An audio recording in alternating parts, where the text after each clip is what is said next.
Grabe ang babango, nakakagutom talaga. Kita ko nga ang daming nilagay na cheese ni kuya. Maya-maya naman, sinerve na rin yung order namin. September 1 ngayon at kakabukas lang ng mga bibingkaan sa Baliwag. Kaya naman, dali-dali na rin kami nagpunta nung gabi na yon. At nashock kami sa dami ng tao. Pero parang palagi namang ganito dito sa Baliwag. Pagdating namin, naghanap muna kami ng mauupuan. Nakahanap na nga kami. Naghanap naman kami ngayon ng mabibilan ng bibingka. Gusto ko nga rin sana bumili nitong puto bongbong, kaya lang sold out na daw sa rami nang nagpunta. Kaya naman napagdesisyon na namin na bumili na lang kami ng mga bibingka. Medyo late na rin kasi kami nagpunta, kaya halos wala na talaga silang paninda. Pero okay na okay lang sa akin yun dahil ito talagang bitcho-bitcho ang isa sa mga dinadayo ko dito sa Baliwag. Guys, napakasarap nito lalo na kapag madaming cheese. In-order ko nga 100 pesos na 40 pieces yun kapag may cheese. Bilis lang naman to lutuin at habang ginagawa na nga ni ate yung sa akin, gusto ko nang dumukot ng isa. Dahil sa dami nga ng tao, nagtulong-tulong na silang tatlo sa paggawa ng bicho. At itong bicho talaga mas maraming gatas, mas masarap to. Kaya nag-request talaga ako kay ate na damihan yung gatas. Maya-maya nga nauna na rin natapos yung akin at yung kay Bebo na lang yung hihintayin. Pero habang hinihintay yung kanya, hindi ko na talaga napigilang kumain. Sobrang favorite ko talaga to kasi simula nung bata ako, palagi ko itong binibili sa simbahan kapag simbang gabi na. Fast forward din nakuha na namin yung mga order naming bicho. Binalikan na namin yung mga order namin na bibingka. Grabe ang babango, nakakagutom talaga. Kita ko nga ang daming nilagay na cheese ni kuya. Maya-maya naman, sinerve na rin yung order namin. Mas masarap talaga tong bibingka kapag may ka-partner na sa labat. For only 100 pesos, makakatikim ka na ng Baliwag Special Bibingka. Saktong-sakto nga lang yung weather dahil umuulan-ulan ngayon at hindi masyadong mainit. Syempre hindi lang tititigan ng bibingka, kaya naman sinumulan ko ng kainin yung akin. Worth it naman ang paghihintay at pagpila ng medyo matagal dahil amoy pa lang panalong-panalo na. Syempre, mas maraming niyog, mas masarap. Napansin ko lang na parang taon-taon mas sumasarap yung version ng bibingka nila dito sa Baliwag. Sarap nitong bibingka lalo na kapag mainit-init pa. Tapos isasawsaw mo sa maraming niyog, perfect na perfect talaga to. Advice ko lang sa inyo na mas maaga kayong pumunta para marami pa kayong maabutan. Dito kami kay Ate Marisa kumain ng special bibingka. Diba ang mumura lang talaga? Kahit ano talagang kainin nyo, basta kompleto ang barkada, lalong sumasarap ang pagkain. Di na nga rin natiis ni Bebo yung hawak kong bicho. Tingnan nyo naman kasi kung gaano karaming gatas yung meron. Medyo nagkahiyaan pa nga ang lahat sa isang subong bibingka. Buti na talaga to the rescue tong si Gabriel. Kaya naman siya na yung kumain ng huling subo. Sabi nga namin na mas masarap ang bibingka kapag kamay sa labat. First time lang din niya yata makakatikim nito. Mukhang ito na rin yung huling beses na titikim siya ng salabat. Kapag talaga hindi ka marunong uminom ng tsaa, hindi mo talaga magugustuhan ang lasa nito. Kaya naman napatayo siya at mangiyak-ngiyak siya sa hagod ng salabat.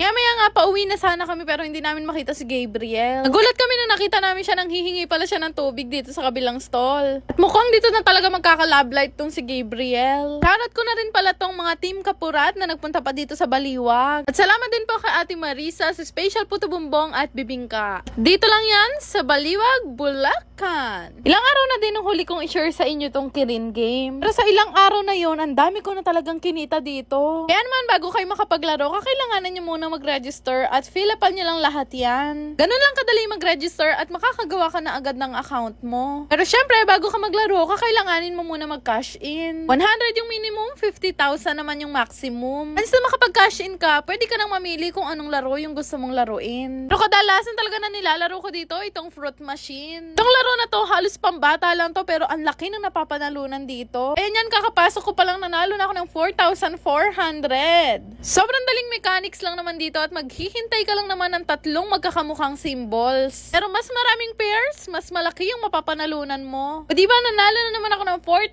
4,200 pesos. Sobrang easy win at easy money talaga dito sa Kirin game. Malaki-laki din yung napanalunan ko ngayon araw at inabot na siguro yun ng mga 30,000. Siyempre, tuturuan ko rin kayo kung paano naman mag-cash out. Lalagay nyo lang naman yung amount na gusto nyo i-cash out at huwag na huwag nyo kakalimutan syempre yung GCash number nyo. Ganun lang kadali mag-request ng payout dito sa Kirin at maya-maya marireceive nyo na agad yung text galing naman sa GCash. Para naman ma-download nyo to, yung link ilalagay ko na lang sa comment section. Ano pa ninihintay nyo? Sabay-sabay tayong kumita habang naglalaro. Shoutout nga pala kay Glacel, Riz Akil, Rean Abarca, Maricel, Samantha, Chester, Clarissa, Princess Ocampo at kay Jessa May. Shoutout na din kay Maria Angeline Yusinko, Sabrina Amber Garcia, Ellen Flamenco at happy birthday to Aldrix Miranda. Shoutout po sa inyo lahat! Yun lang naman!